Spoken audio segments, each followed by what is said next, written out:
Il se trouvait dans la région des astéroïdes 325, 326, 327, 328, 329 et 330.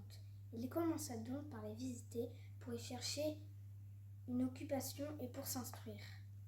La cinquième planète était très curieuse, c'était la plus petite de toutes. Il y avait là juste assez de place pour loger un réverbère et un allumeur de réverbère. Le petit prince ne parvenait pas à s'expliquer à quoi pouvait servir, quelque part dans le ciel, sur une planète sans maison ni population, un réverbère et un allumeur de réverbère. Cependant, il se dit en lui-même, peut-être bien que cet homme est absurde. Cependant, il est moins absurde que le roi, que le vaniteux, que le businessman et que le buveur. Au moins, son travail a-t-il un sens. Quand il allume son réverbère, c'est comme s'il faisait naître une étoile de plus ou une fleur. Quand il éteint son réverbère, ça endort la fleur ou l'étoile. C'est une occupation très jolie. C'est véritablement utile puisque c'est joli. Lorsqu'il aborda la planète, il salua respectueusement l'allumeur. « Bonjour, pourquoi viens-tu d'éteindre ton réverbère ?»« C'est la consigne, répondit l'allumeur. « Bonjour. »« Qu'est-ce que la consigne ? C'est d'éteindre mon réverbère. Bonsoir. » Et il le ralluma. « Mais pourquoi viens-tu de le rallumer ? C'est la consigne, répondit l'allumeur. « Je ne comprends pas, dit le petit prince. Il n'y a rien à comprendre, dit l'allumeur. La consigne, c'est la consigne. Bonjour. Et il éteignit son réverbère. Puis il se pencha le front avec un mouchoir à cœur rouge. Je fais là un métier terrible. C'était raisonnable autrefois. J'éteignais le matin et j'allumais le soir.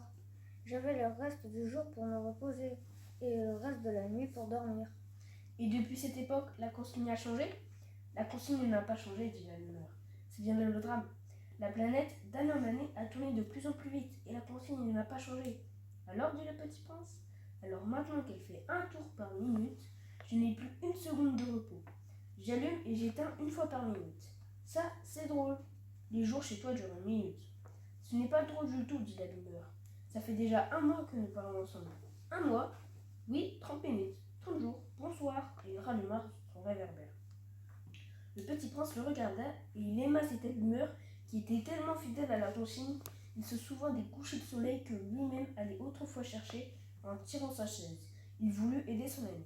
Tu sais, tu connais un moyen de te reposer quand tu voudras. Je veux toujours, dit l'allumeur, car on peut être à la fois fidèle et paresseux. Le petit prince poursuivit. Ta planète est tellement petite que tu en fais le tour en 3 enjambées. Tu n'as qu'à marcher assez lentement pour rester toujours au soleil. Quand tu voudras te reposer, tu marcheras et le jour durera aussi longtemps que tu voudras. Ça ne m'avance pas à grand-chose, dit l'allumeur. Ce que j'aime dans la vie, c'est dormir.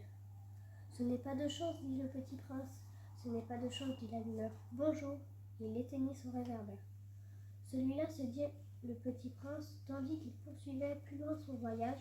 Celui-là serait méprisé par tous les autres, par le roi, par le vaniteux, par le buveur, par le businessman. Cependant, c'est le seul qui ne me paraisse pas ridicule. C'est peut-être parce qu'il s'occupe d'autre chose que de soi-même.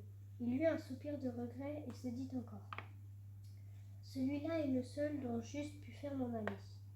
Mais sa planète est vraiment trop petite, il n'y a pas de place pour deux. Ce que le petit prince n'osait pas avouer, c'est qu'il regrettait cette planète bénie à cause surtout des 1440 couchers de soleil par 24 heures.